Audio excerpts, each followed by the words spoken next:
हम संगीता ठाकुर स्वागत करे छी अपन यूट्यूब चैनल मिथिला के नगरिया में। आइ के एहि वीडियो में मधुश्रावणी के 5म दिनक कथा सुनाब।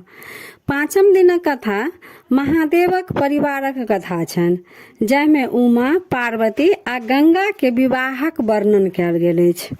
तो चलू आब कथा सुनू। अगर चैनल पर नया छी तो चैनल के सब्सक्राइब जरूर कर लेब आ नोटिफिकेशन से ऑन कर लेब, ताकि हम कोनो नया वीडियो डालब तो सबसे पहले पहुंचत अहाँ तक। तो चलू आब पहले कथा सुनू। राजा दक्ष के प्राण त्यागलाक बाद प्रजापति हिमालय के रूप में अवतार लेलनि। हुनका क्रमशः 5टा बेटी भेलनि: उमा, पार्वती, गंगा, गौरी आ संध्या। एहि 5 कन्याक विवाह बेरा बेरी महादेवे संग भेलनि। हिमालय के पत्नी मनाइन के पहिल पुत्री जखन 5 वर्ष के भेलखिन, तखनिए ओ महादेव के वर रूप में प्राप्त करे के लेल ओ तपस्या कर विदा भेली। मनाइन बड रोकलखिन, लेकिन ओ नहीं मानलखिन। ओ चल गेलखिन तपस्या कर, बन के विदा भ गेलखिन।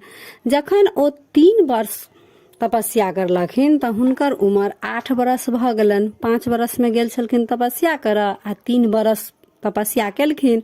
तखन 3 वर्ष तपस्या केला के बाद महादेव दर्शन देलखिन। महादेव से अपन कामना मंगलखिन जे हमरा अहाँ सन वर भेटा।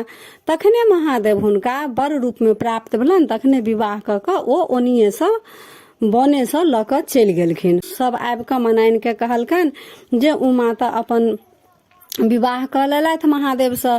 मनाइन कान खींच के अपन रह गेलखिन। मनाइन बताह जका कर लगलखिन जे फूल सनक बेटी ई बुढ़वा बर लग। फिर कुछ दिन बाद हिमालय के दोसर बेटी पार्वती भेलखिन। हुनको उमे जका छलन लक्षण। ओहो थोड़बे दिन में विवाहक योग्य भ गेली। पार्वती एक दिन फूल तोड़ऽ लेल सखी सब संगे कनक शिखर पर गेली। ओतऽ ओ एकटा बूढ़ व्यक्ति के देखला, जकरा बड़का बड़का पाकल केश छलन, बड़का बड़का दांत छल।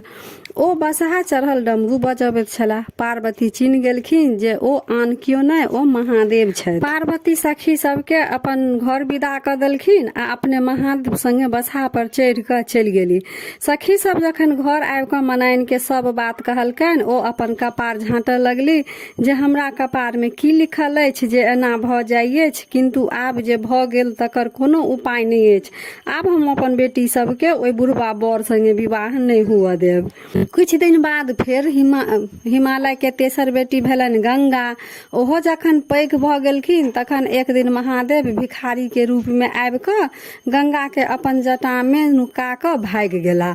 मनाइन जखन इहो बुझलखिन, तखन फेर माथ कपार झाँट जे ई बुढ़वा के इएह धंधा अछि जे हमर बेटी सबके चोरा क ल जाइ अछि। तहिया से गंगा सतत महादेवक जटा में रह लगली।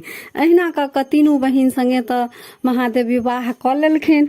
आब रह गेल दुनू बहिन संग विवाह, गौरी संग आ संध्या संग। ई दुनू बहिनक कथा आगू दिनक कथा में अछि। तो 5म दिनक कथा यह रहा। वीडियो केहन लागल कमेंट जरूर करब आ नीक लागल तो लाइक शेयर सब्सक्राइब क के मैथिली भाषा के सपोर्ट जरूर करब। तो फिर उपस्थित हो एकटा नया वीडियो के संग। ताबे तक जय मिथिला, जय मैथिली।